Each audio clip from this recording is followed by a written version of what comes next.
All right, before we get to the BostonSportsJournal.com member question of the day, you do have a little nugget about Tom Brady, a Tom Brady progress report here on the Greg Bedard Patriots podcast with Nick Cattles. What's Brady thinking now? He's been in Tampa now for a little bit more than a quarter of the season. What are you hearing?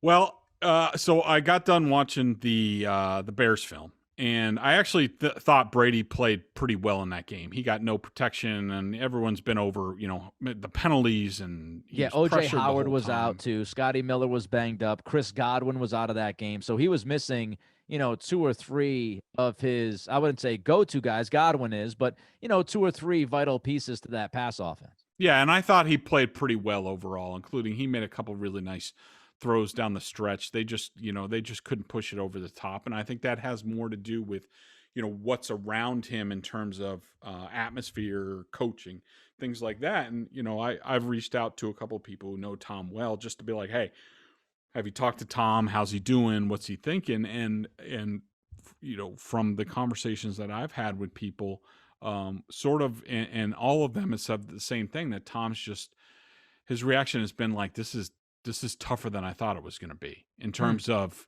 it's just, probably in his mind, he thought I dropped myself and Gronkowski and those weapons, and, it'll be easy, but I think not easy, but easier. But I think that Tom has just realized that it's more, it's more encompassing, and maybe Tom sort of realizes, the value of a Belichick and those guys who can keep the entire, they can keep the defense playing a certain way and the special teams, and Tom doesn't really have to worry about that. He just worries about getting the offense in shape. Whereas, no, I think he realizes now that, like, when they brought him in there, we even heard some of this talk from Bruce Arians and also the general manager, Jason Light. When they brought him in there, they talked about, like, oh, how great his leadership for the whole team is being. And like, that's just a lot to put on Tom. And people don't really know this, but Tom wasn't sort of the end all be all for the Patriots. Tom sort of, like, just took care of his own stuff. Like, let me take care of my passing offense and the offense in general, and I'm good. And I don't, I'm not a big rah guy for everybody else and things like that. Whereas I think he's really realizing now that he has to be even more for that team to get them on the right page, and it's going to be tough to push it uphill. Yeah, I think, your expectations, right? You've been with one organization for 20 years. That organization is pretty much buttoned up. I mean, I don't want to kiss the tuchus of the Patriots and go overboard, but they're buttoned up. And you see how Tampa just ruins drives because of being undisciplined. And you see brutal. some of the mistakes that they make, and you see how Arians handles the media. I do wonder if in his quiet moments, he's sitting back, Brady that is, and he's thinking, man, I kind of overlooked some of those little things, some of those other things. And as he's going crazy on the offensive line the other night against Chicago, because yet again, the offensive line has roughly 72 penalties on it, I do wonder if he's like, man, like this shouldn't be my job week in and week out, talking to these guys about playing disciplined and good football. Like that's not my job. And so we'll see, because we know one thing about Brady. We've learned this his last 2 years in New England. He gets frustrated. He gets a little angry. People will know. And you saw him yelling at the O-line in that game that night against Chicago.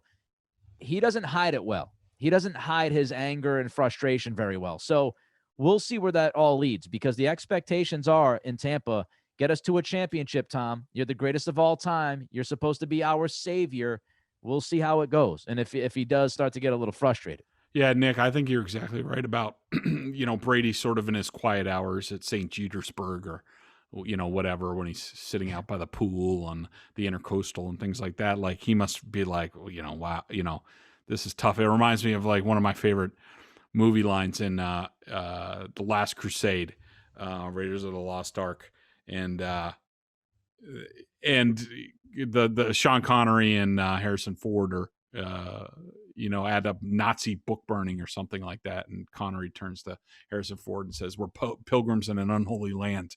Like, I think that's how Brady feels right about now. Like, it's just like he has to just be perfect and everything. It's just like everywhere there's like landmines going off, from like bad protection to penalties to, missed tackles to, drop passes. Like it's just, and you look over there and Arians is just, he's standing over there. He looks like a doofus. Like he's not, and I like Bruce Arians as a guy, and he's a great guy to have a beer with. But like, it's just like sometimes Tom has to be like, are you going to do something like about this? Are you going to get mad at anybody or bench anybody? Because it's just, there's one thing I got to say. The more and more I watch the Bucs, the more and more I hate watching Mike Evans play football.